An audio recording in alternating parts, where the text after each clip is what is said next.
ہوتا ہے۔ یہ وہ مدارس ہے جہاں آدمگری اور مردم سازی کا کام ہوتا ہے۔ فرمایا کہ یہ وہ مدارس ہے، یہ بجلی گھر اور پاور ہاؤس ہے جہاں سے بجلی تقسیم ہوتی ہے اسلامی آبادی کے لیے، کہیے پوری انسانیت کی آبادی کے لیے یہاں سے بجلی تقسیم ہوتی ہے۔ جب تک تمہارا کنیکشن ان مدارس اسلامیہ سے جڑا ہوا رہے گا، تم بھی کبھی گمراہ نہیں ہوگے اور تمہاری نسل بھی کبھی گمراہ نہیں ہوگی۔ یاد رکھنا، جب تم حقارت کی نگاہ سے ان مدارس کو دیکھو گے اور ان مدارس کی خلاف ورزی کرو گے اور تم ان مدارس کے اوپر کردار کشی کرو گے، انگلی اٹھاؤ گے، تو تمہارے گھروں سے دین کا جنازہ نکلے گا اور تم صفائے ہستی سے مٹا دیے جاؤ گے۔ حرف غلط کی طرح پھر دنیا تجھے بھول جائے گی کہ اس نام کا بھی کوئی انسان تھا جو کسی زمانے میں اپنے آپ کو مسلمان کہتا تھا۔ آج ان مدارس کی تعلیم کو تم کچھ نہیں سمجھتے۔ علامہ اقبال کے پاس کچھ لوگ آئے اور کہنے لگے، حضرت یہ مولوی لوگ روز روز کیا کرتے ہیں؟ آج اس محلے میں ایک مکتب قائم کر دیا، سنا کل اس محلے میں ایک مکتب قائم کر دیا، سنا وہاں مدرسہ قائم کر دیا، یہ مولوی لوگ روز روز یہ کیا کر رہے؟ علامہ اقبال نے کہا، میں نے یورپی تہذیب کو دیکھا ہے، میں نے انگریزوں کے ماحول میں تعلیم حاصل کی ہے، تمہیں نہیں معلوم یہ ملا یہ مولوی جو کچھ کر رہے ہیں تمہارے لیے اس میں خیر ہے، یہ جو کچھ کر رہے ہیں یہ کرنے دو، خدا کی قسم اگر تم اس پر بندش کرو گے اور رکاوٹیں بنو گے ان کے کاموں میں، کہیں ایسا نہ ہو کہ تمہارا ایمان سلب ہو جائے اور تم کبھی ان کی توہین مت کرنا۔ یاد رکھنا، جب مرو گے لاکھ تمہیں قبلہ کی طرف منہ کر کے دفن کر دے انسان، مگر علماء کی توہین کرنے کی وجہ سے فرشتے تمہارے اس قبلے کو پھیر دیں گے، قبلے کی طرف سے تمہارے چہرے کو پھیر دیں گے۔ اس لیے ان مولویوں کو جو مدارس قائم کر رہے ہیں اور مدارس دینیہ کا قیام ہو رہا ہے، یہ مکتب جو قائم کر رہے ہیں انہیں کرنے دو، اس میں خیر ہے۔ یاد رکھنا، مدرسہ کا وجود مسلمانوں کی زندگی کی علامت ہے، یہی وہ مدرسہ ہے جو درس انسانیت کے مراکز ہے، وہی ہے مدرسہ ہے جو اسلامی چھاونی اور قلعے ہے، یہی وہ مدرسہ ہے جہاں سے اسلام کے محافظ اور سپاہی پیدا ہوتے ہیں۔ ان مدرسے کو بند مت کرو اور مدرسے بنانے والوں کی خلاف ورزی مت کرو۔ علامہ اقبال نے کہا، تجھے معلوم نہیں یہ مدرسے میں پڑھنے والے علماء اور یہ پڑھنے والے طالب علم ان کا مرتبہ کیا ہے؟ یہی تو وہ اللہ والے ہیں۔ فرمایا جسے دیکھ کر خدا یاد آئے وہ نور کے پتلے، جسے دیکھ کر خدا یاد آئے وہ نور کے پتلے، یہی ہے وہ ذلت، یہی ہے وہ ذل رحمانی، جسے دیکھ کر خدا یاد آئے وہ نور کے پتلے۔ نبوت کے وارث ہے، یہی ہے ذل رحمانی، یہ نبوت کے وارث ہے، یہی ہے ذل رحمانی، یہی ہے جن کے سونے کو فضیلت ہے عبادت پر، یہی علماء ہے، یہی ہے جن کے سونے کو فضیلت ہے عبادت پر، انہی کے آنے پر ناز کرتی ہے مسلمان۔ آج تم ناز نہیں کرتے ہو، کوئی نیتا آ جائے، کوئی لیڈر آ جائے تو یہ ناچنے لگیں گے، محفلیں سجائیں گے۔ علماء نے لکھا ہے ایک مرتبہ کا واقعہ کہ امام احمد بن حنبل رحمۃ اللہ علیہ امام شافعی کے دربار میں تشریف لا رہے تھے، اور امام شافعی کے دربار میں تشریف لا رہے تھے، لوگوں نے اس پرجوش میں استقبال کیا اور جو لوگوں نے نعرہ لگایا، پوری بستی میں یہ نعرے گونج اٹھے اور لوگ سب گھروں سے باہر نکل گئے کہ یہ کون سی آواز ہے، تاکہ بہت بڑے عالم دین امام احمد بن حنبل تشریف لا رہے ہیں، جن کو 12 لاکھ حدیثیں سندن متنن زبانی یاد ہے، وہ عالم دین، وہ حافظ حدیث آج اس بستی میں تشریف لا رہے ہیں۔ لوگوں نے استقبال میں نعرہ لگایا، جن نعروں کو سن کر گھر کے عورت مرد سب گھروں سے باہر نکل آئے۔ آج تم علماء کی عزت نہیں کرتے، یہی ہے جن کے کے آنے پر ناز کرتی ہے مسلمانی. انہی کی شان کو زیبا نبوت ہے وراثت, انہی کی شان کو زیبا ہے, انہی کی شان کو زیبا ہے نبوت کی وراثت. انہی کا کام ہے دینی مراسم کی نگہبانی. یہی وہ لوگ ہیں جو دینی مراسم کی نگہبانی کر رہے ہیں. یہی وہ لوگ ہیں جب سنت کا جنازہ نکلتا ہے تو ان مولویوں کے پیٹ میں درد ہوتا ہے. کہیں شراب کی بوتلیں پی جاتی ہے تو ان مولویوں کو درد ہوتا ہے. جب چوری کا بازار گرم ہوتا ہے ان مولویوں کو درد ہوتا ہے. جب تمہاری بہو بیٹی کی عزتیں لوٹی جاتی ہے تو یہ علماء یا مدارس یا حکمائی حفاظ یا قرہ یا عالم یا امام یہ سب روتے ہیں کہ کیا ہو گیا, یہ کیسے ہوا, کیسے ہماری بہو بیٹیوں کی عزتیں لوٹی جانے لگی. وجہ ضرور کچھ ہے, یا تو وہ دین سے ہٹ گئے ہوں گے, نوجوانوں کے محفلوں میں وہ گئی ہوگی, ڈانس کرنے گئی ہوگی, ناچ بجانے دیکھنے گئی ہوگی, وہاں ضرور یہ گھروں سے طرح نکلی ہوگی, ضرور اس نے پردے کو پائمال کیا ہوگا, جن کی وجہ سے آج ان کی عزت کے چادر تار تار ہو رہی ہے. آج یہ علماء ہوتے ہیں میرے دوستو. آج اسی یہی وجہ تمام فرقائے باطلہ برہم ہے ان مدارس کے علماء پر اور ان مدارس پر. کیوں؟ ان تمام فرقائے باطلہ کا مقابلہ اگر دنیا کی کوئی طاقت کر سکتی ہے تو یہ علماء کی طاقت ہے. آج بڑے بڑے علم رکھنے والے اور بڑی بڑی ڈگریاں رکھ کر پھرنے والے چوک چوراہوں پر اور بڑی بڑی نوکری کرنے والے, بڑے بڑے عہدوں پر فائز اور کرسیوں پر بیٹھنے والے, حاکم اور جج بن کر یہ فیصلہ سنانے والے, ان کے بس کی بات نہیں. یہ علماء, یہی علماء جو آج برائیوں پر قدغن لگاتے ہیں. یہی وہ علماء ہے جو منکرات پر سد باب کے راستے تلاش کرتے ہیں. یہی وہ علماء ہے جو نوجوانوں کے مستقبل کے لیے سوچتے ہیں. یہی یہ علماء ہے. آج جس علماء کو حقارت کی نگاہ سے تم دیکھتے ہو, ان تمام مدارس کی نسبت صفہ چبوترا سے. صفہ چبوترا سے معلوم ہے صفہ چبوترا کیا ہے؟ امام الانبیاء سید المرسلین احمد مجتبی محمد مصطفیٰ صلی اللہ تعالی علیہ وسلم کی درسگاہ ہے. وہ پہلا مدرسہ ہے, وہی ہے صفہ چبوترا, جہاں بیٹھ کر اللہ کے رسول پڑھا رہے ہیں اور شاگرد بن کر جبریل آمین آ کر کے پڑھ رہے ہیں, بتا رہے ایمان کیا ہے, احسان کیا ہے. وہ یہ صفہ چبوترا. مولانا ولی رحمانی صاحب بہت بڑے عالم دین, اللہ ان کی قبروں پر کروڑ رحمت نازل فرمائے. انہوں نے ایک بیان میں فرمایا کہ یہ صفہ چبوترا مسجد نبوی کے جو فرش ہے, مسجد نبوی کی جو زمین ہے, اس سے ایک ہاتھ اوپر اس چبوترا کو رکھا گیا, اونچا رکھا گیا, تاکہ دنیا والے کو پتا کہ اس مسجد میں نماز پڑھنے کا ثواب تو ساری دنیا جانتی ہے.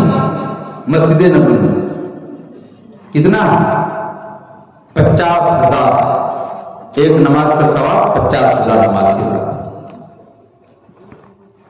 اس میں نماز پڑھنے والے پڑھ رہے, تسبیح پڑھنے والے پڑھ رہے, اس میں لوگ آ کر کے 5 وقتہ نماز ادا کر رہے ہیں, وہ اپنی جگہ فضیلت. صلاۃ الحاجت پڑھ رہے ہیں, اپنی جگہ فضیلت. اشراق پڑھ رہے ہیں, اپنی جگہ فضیلت. اوابین پڑھ رہے ہیں, اپنی جگہ فضیلت. یہ سب اپنی جگہ ہے, مگر فرمایا دنیا والوں اس چبوترا کے اونچائی سے یہ بات سمجھو, وہاں کی فضیلت اپنی جگہ, مگر اس چبوترا پر بیٹھ کر پڑھنے پڑھانے والوں کی فضیلت وہاں پڑھنے والوں کی فضیلت سے ایک ہاتھ اوپر ہے. ایک ہاتھ اوپر رکھا گیا ہے, ایک ہاتھ اوپر ہے, تاکہ دنیا کو یہ پتا چلے کسی حافظ قرآن کے پاس کوئی دنیاوی ڈگری لے کر آئے تو برملا دنیا والے یہ کہے تم انجینئر ہو, مبارکباد ہے تم کو, مگر اس حافظ قرآن سے ایک ہاتھ نیچے ہو. یہ ایک ہاتھ اوپر ہے تم سے. اے ڈاکٹروں سنو, یہ حافظ قرآن آپ سے ایک ہاتھ اوپر ہے. اے انجینئروں سنو, یہ حافظ قرآن آپ سے ایک ہاتھ اوپر ہے. اور یہ دنیا کی بڑی بڑی ڈگری رکھنے والے کلکٹروں, منسٹروں سنو, یہ حافظ قرآن ایک ہاتھ اوپر ہے، ان کو کبھی نیچے کرنے کی کوشش نہ کرنا۔ مسجد نبوی سے ایک ہاتھ اوپر رکھ کے دنیا والوں کو بتایا، علم دین پڑھنے والے پڑھانے والے ایک ہاتھ اوپر ہے دنیا کے علوم حاصل کرنے والوں کے مقابلے میں، دنیا کے ڈگری حاصل کرنے والوں کے مقابلے میں، دنیا کے فن حاصل کرنے والوں کے مقابلے میں یہ ایک ہاتھ اوپر ہے۔ اور پھر یہ ہم کہاں کہتے دنیا علوم حاصل مت کیجیے، ہم نے تو کہا کہ اپنی اولاد کو آپ ڈاکٹر بنائے، ہمیں ایک بہترین ڈاکٹر کی ضرورت ہے۔ آپ اپنے اولاد کو وکیل بنائیے، وکالت پاس کرائیے، ہمیں ایک بہترین وکالت کی ضرورت ہے۔ ہم نے کہا کہ ان کو انجینئر بنائیے، ہمیں ایک بہترین انجینئر کی ضرورت ہے، مگر شرط یہ ہے کہ پہلے ان کو مسلمان بنائیے، ان کو دیندار بنائیے۔ خدا کی قسم، اگر تم نے ان کو مسلمان نہیں بنایا اور دیندار نہیں بنایا، ڈاکٹر بنا دیا، تو یہ ڈاکٹر تو بنے گا مگر بے-رحم ڈاکٹر ہوگا، غیر ضروری چیک اپ میں لاکھوں روپیہ تمہارا برباد کرے گا، اخیر میں کہے گا کہ بیماری یہ نکلی۔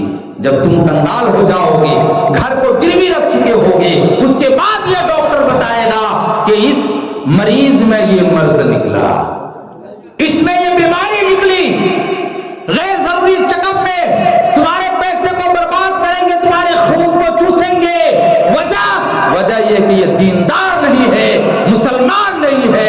خدا کی قسم، اگر یہ دیندار ہوتے، مسلمان ہوتے، کسی دینی مدارس میں علم حاصل کیے ہوئے ہوتے، تو کبھی یہ غداری نہ کرتے تمہارے پیشنٹ کے ساتھ اور تمہارے ساتھ۔ آج ان مدارس کو کچھ نہیں سمجھا جاتا، آج اس قرآن پڑھنے والے کو ذلیل کیا جاتا ہے۔ تجھے معلوم ہے آج غیروں کے طریقے پر چل کے سمجھتا ہم کامیاب ہو جائیں۔ اس قرآن چیلنج کیا کہ ہم اللہ کا قرآن، ہم اللہ کا قرآن، اور یہی وجہ ہے کہ آج وہ چیلنج باقی ہے، اور یہ چیلنج قیامت تک باقی رہے گا، اور دنیا کی کوئی طاقت نہیں جو اس چیلنج کو قبول کرنے کے لیے سامنے آئے۔ امریکہ نے بھی کوشش کر لی مگر ہو گیا ان سے، اس نے ہاتھ جوڑ لیا۔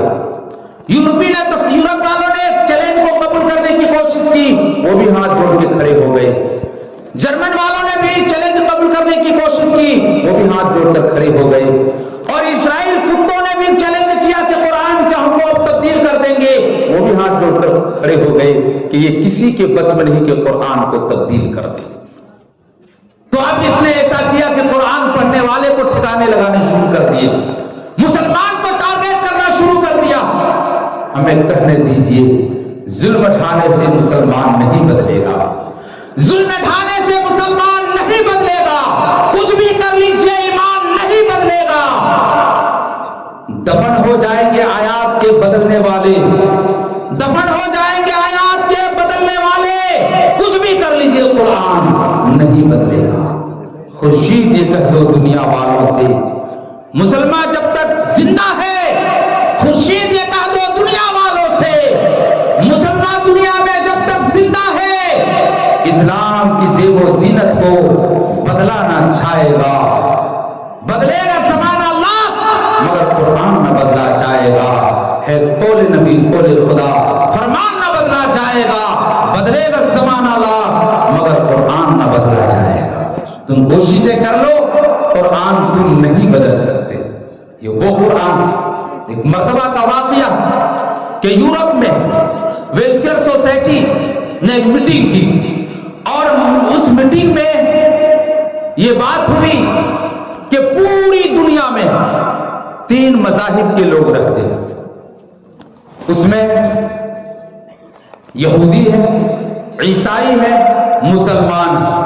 ان تینوں کا دعویٰ ہے کہ ہم لوگ مذہبی ہیں اور ہمارے پاس پیغمبر ہیں، ان کے اوپر کتاب اتری ہے، اسی کتاب کو ہم مانتے ہیں اور فالو کرتے ہیں۔ ان تینوں مذاہب کے لوگوں کو بلایا، اور بلانے کے بعد پھر اس نے یہ کہا کہ تینوں مذاہب کے جو ترجمان ہوں گے ان سے کوئی خاص سوال ہوگا جن کا جواب دینا پڑے گا، وہ کتاب ہی سے متعلق۔ یہودی سے کہا کہ ایسا کرے کہ موسیٰ علیہ السلام پر جو کتاب تورات اتری تھی اس کتاب کے جو خالص عبارت ہے متن، وہ متن آپ پڑھیں، ترجمہ نہیں چاہیے، متن پڑھیے۔ وہ ہکا پکا رہ گئے، پڑھ نہ سکے۔ اس کے بعد ایک عیسائی پادری کو کہا کہ آپ کھڑے ہو جائیں اور آپ انجیل کا متن پڑھیں، عبارت پڑھیں، انجیل کا جو اصل شبد ہے وہ پڑھیں اور اسی بھاشا میں پڑھیں، اسی زبان میں پڑھیں جس زبان میں انجیل کتاب نازل ہوئی عیسیٰ علیہ السلام کی۔ پادری تو کھڑا ہو گیا، وہ پڑھ نہ سکے، حتیٰ کہ اپنی کتاب کی جو زبان تھی وہ بھی بتا نہ سکے، عبارت تو پڑھنا دور کی بات، اس زبان کو بھی بتا نہ سکے کہ ہمارے پاس جو ایک کتاب انجیل ہے وہ ایریانی میں ہے کہ قریانی میں ہے کہ سریانی میں ہے، وہ نہ بتا سکے، وہ ہکا پکا رہے۔ مگر ایک مولوی صاحب بیٹھے ہوئے تھے جو مسلمان کی طرف سے گیا ہوا تھا، جو اسلام کا ترجمان بن کے گیا ہوا تھا، وہ اٹھے اور کہا کہ یہ قرآن کریم ہے جو 23 سال کے عرصے میں میرے نبی صلی اللہ علیہ وسلم پر یہ قرآن نازل ہوا ہے، اور یہ قرآن بالکل پکا اور سچا ہے۔ یہ قرآن جو خالق امین نے نازل کیا ہے، روح الامین کے ذریعے یعنی جبریل علیہ السلام کے ذریعے، اور صادق الامین کے جھولی میں لا کر اس قرآن کو ڈالا ہے، وہ امام الانبیاء سید المرسلین، اس میں کسی طرح کی کوئی خیانت نہیں۔ یہ قرآن ہے جس کی میں عبارت پڑھتا ہوں، اور فرمایا چھوٹی سی سورت ہے جس میں اللہ کی وحدانیت کا اعلان ہے، اور اس نے پڑھنا شروع کیا، قل هو اللہ احد اللہ الصمد لم یلد ولم یولد ولم یکن له کفوا احد۔ فرمایا یہ قرآن یہ کہہ رہا ہے کہ اللہ ایک ہے، اللہ ایک ہے، وہی عبادت کے لائق ہے، وہ بے نیاز ہے، وہ کسی کے محتاج نہیں ہے، ساری دنیا ان کے چوکھٹ کے محتاج ہے، وہ کسی کے محتاج نہیں۔ یہ قرآن کہہ رہا ہے، اور کہہ رہا ہے کہ وہ اللہ کسی سے پیدا نہیں ہوا، جنم نہیں لیا، ان کے لیے کوئی جنم بھومی نہیں ہے، ان کے لیے کوئی جنم بھومی نہیں ہے کہ اس کے لیے لڑائی کریں کہ میرا بھگوان یہاں پیدا ہوا تھا، اس زمین کو خالی کرو، میرا بھگوان پیدا نہیں ہوتا، وہ ہمیشہ سے ہے، ہمیشہ رہے گا۔ جو پیدا ہوتا ہے وہ انسان ہوتا ہے، وہ بھگوان نہیں ہوتا ہے، وہ خدا نہیں ہوتا ہے، وہ مالک اور خالق نہیں ہوتا ہے، وہ اللہ نہیں ہوتا ہے، وہ پیدا نہیں ہوتا۔ خدا کی قسم، میرا جو رب ہے ان کا نہ کوئی باپ ہے، نہ ان کی ماں ہے، نہ ان کی بیوی ہے، نہ ان کی اولاد ہے، نہ کنبہ ہے، نہ قبیلہ ہے، نہ ان کی نسل سے ہے، وہ ہمیشہ سے ہے، وہ ہمیشہ رہے گا، وہ مکان سے پاک ہے، وہ میرا رب، وہی میرا رب، اسی سے ہم سارے کاموں کو شروع کرتے ہیں، اس مولا کے نام سے ابتدا جن کے ناموں کی کوئی انتہا نہیں، اس مولا کے نام سے ابتدا جن کے ناموں کی کوئی انتہا نہیں، گردش میں کہا ان کے مقدر کا ستارہ، جن کو ہو میسر تیری رحمت کا سہارا۔ تو تنہا ہے، اکیلا ہے، تو احد صمد ہے، تو تنہا ہے، اکیلا ہے، تو احد صمد ہے۔ غیرت تیری کرتی نہیں شرکت کو گوارا، غیرت تیری کرتی نہیں شرکت کو گوارا۔ تو وہ ہے جو رزق پہنچاتا ہے پتھر میں چھپے ہوئے کیڑوں کو، تو ہی سوکھی ہوئی شاخوں کو ہرا کرتا ہے۔ وہ میرا رب ہے، وہ میرا رب کسی سے پیدا نہیں ہوا۔ تو مولوی صاحب نے کہا اس میں اللہ کی وحدانیت کا اعلان ہے، وہ ہمیشہ سے ہے، ہمیشہ رہے گا، ایک انیک نہیں ہے، اور اسی کی عبادت کی جائے گی۔ ان کے علاوہ جس کی بھی تم عبادت کرو گے وہ تمہارے معبودان باطل ہے، تم بھی اور تمہارے معبودان باطل کو بھی نار میں اللہ تعالیٰ ڈال دیں گے، جہنم میں ڈال دیں گے، تاکہ دنیا دیکھے کہ عابد بھی اور معبود بھی دونوں جہنم میں چلتے ہیں۔ باہر کے فرمایا ان کا کوئی ساجی اور پارٹنرشپ نہیں ہے، ان کا کوئی مشیر اور مددگار نہیں ہے۔ ایسا نہیں کہ رب نے سورج کو بنانے کے لیے سوچا تو مددگاروں کا نہیں، بغیر کسی نمونہ کے ڈائریکٹ اللہ نے سورج کو بنا دیا، بغیر کسی نمونے کے ڈائریکٹ اللہ نے چاند کو بنا دیا، بغیر کسی نمونے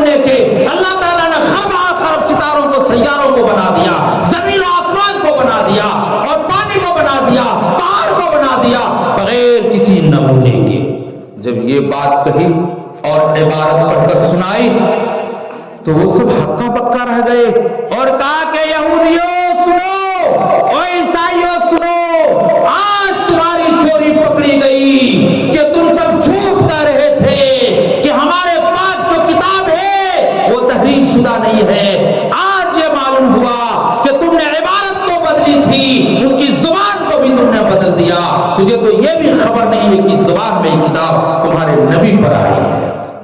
یہ وہ قرآن، آج بھی قرآن کا یہ چیلنج ہے، آج بھی وہ قرآن کا چیلنج۔ 4 سوال قرآن نے کیا، 4 سوال قرآن نے کیا، پوری دنیا کے انسانوں کو للکارا، اے امریکہ والوں تم بھی سنو، اور اسرائیل یہودی کتوں تم بھی سنو، اور یورپ والے تم بھی سنو، اے جرمنی تم بھی سنو، اے ہٹلر کے پیروکار تم بھی سنو، سب سنو، اسلام کے دشمنوں تم سنو۔ یہ قرآن چیلنج کرتا ہے، اور اس قرآن نے کہا قل یا ایھا الناس انی رسول اللہ الیکم جمیعا۔ اس قرآن کا پہلا چیلنج، پہلا سوال یہ ہے، حضور صلی اللہ علیہ وسلم کے بارے میں یہ آیت ہے کہ اے لوگوں، اے محمد صلی اللہ علیہ وسلم پوری دنیا کے انسانوں کو پکارو اور کہو اے لوگوں، پوری کائنات انسانیت کے لیے میں نبی بنا کر بھیجا گیا ہوں۔ ارسلت الی الخلق کافہ، حدیث میں ہے کہ پوری کائنات انسانیت کے لیے میں نبی بنا کر بھیجا گیا ہوں۔ اس میں یہ سوال ہے کہ کسی نبی نے یہ کہا کہ میں پوری کائنات انسانیت کے لیے نبی بنا کر بھیجا گیا؟ آدم علیہ السلام نے کبھی اعلان نہیں کیا کہ میں پوری کائنات انسانیت کے لیے نبی بنا کر بھیجا گیا۔ کبھی شعیب اور شیش نے یہ اعلان نہیں کیا، کبھی عیسیٰ اور موسیٰ نے یہ اعلان نہیں کیا۔ تو معلوم یہ ہوا جو یہ اعلان کر رہا ہے اور قرآن جس کی تصدیق کرتا ہے اسی نبی کا کلمہ پڑھنا چاہیے، انی رسول اللہ الیکم جمیعا، میں پوری کائنات انسانیت کے لیے رسول بنا کر بھیجا گیا۔ یہ تو پہلا چیلنج ہے۔ اور دوسرا چیلنج جو قرآن نے فرمایا وما کان اللہ یعذبہم وانت فیہم، اللہ تعالیٰ فرما رہے کہ محمد صلی اللہ علیہ وسلم ان کے گناہ کی وجہ سے، خلاف ورزی کی کرنے کی وجہ سے، قرآن کے جھٹلانے کی وجہ سے میں ان پر عذاب نازل کر دیتا، میں ان پر عذاب جھونک دیتا، مگر آپ کے موجودگی کی وجہ سے، چونکہ آپ کے دائرہ نبوت پوری دنیا میں پھیلی ہوئی ہے، آپ اس میں موجود ہیں، اور آپ کی دائرہ نبوت، آپ پردہ فرما جانے کے بعد بھی دائرہ نبوت، آپ کے علوم، آپ کا معجزہ زندہ ہے، اس لیے عذاب سے بچے ہوئے ہیں۔ کافروں، اگر میرا قرآن نہ رہتا تم کو پانی نہ ملتا۔ آج اگر مسلمان اللہ اللہ نہ کرتا تو تجھے یہ جو نعمتیں ملی ہوئی ہے جس میں تم عیش کرتے ہو، بڑے عیش کی زندگی گزار رہے ہو، تمہاری فیکٹریاں چلتی ہیں، کارخانے چلتے ہو، اور جنت کی زندگی، دنیا کی زندگی کو بنا رکھے ہو، یہ قرآن کی بدولت ہے جو نبی پر اترا ہے، اور یہ قرآن معجزہ۔ اس میں یہ بات کہی گئی کہ دائرہ نبوت پوری دنیا میں پھیلی ہوئی، اور قرآن یہ معجزہ ہے جس کی وجہ سے آج تم عذاب سے بچے ہوئے ہو۔ سابقہ انبیاء علیہ السلام کو جو معجزہ ملا تھا، ان نبیوں کے پردہ فرمانے کے ساتھ ساتھ وہ معجزات بھی رخصت ہو گئے، مگر نبی کے پردہ فرما جانے کے بعد معجزہ زندہ ہے جو قرآن کی شکل میں ہے۔ اسی کو تو کہا جاتا ہے قرآن کے حاصل کرنے والے کو کہ علوم دین یہاں حاصل کرنے کے لیے میرا لخت جگر نکلا ہوا ہے گھر سے۔ بخاری کی حدیث ہے، فرمایا جب کوئی طالب علم دین حاصل کرنے کے لیے نکلتا ہے، من خرج فی طلب العلم فهو فی سبیل اللہ حتی یرجع، جو علم کو حاصل کرنے کے لیے نکل گیا وہ اللہ کے راستے میں ہے یہاں تک کہ وہ گھر لوٹ آئے۔ جلدی ختم کر رہا ہوں۔ تیسرا سوال کیا ہے؟ تیسرا سوال ہے ثم جاءکم رسول مصدق لما معکم لتؤمنن به ولتنصرنه، اس میں کہا گیا کہ جب یہ نبی آ جائے، جب امام الانبیاء آ جائے، جب ہادی سبل مولا کل ختم الرسل اس دنیا میں تشریف لے آئے، تو تم ان کی تصدیق کرنا، تم ان کو ماننا، اس پر ایمان لانا، ان کی مدد کرنا۔ یہ بات کسی اور نبی کے لیے نہیں کہی گئی ہے، یہ بات کسی اور نبی کے لیے نہیں کہی گئی ہے، یہ بات حضور صلی اللہ علیہ وسلم کے لیے کہی گئی ہے۔ کسی اور کے لیے یہ بات کہی گئی ہو تو بتاؤ، ہم اس کا کلمہ پڑھنے کے لیے تیار ہیں۔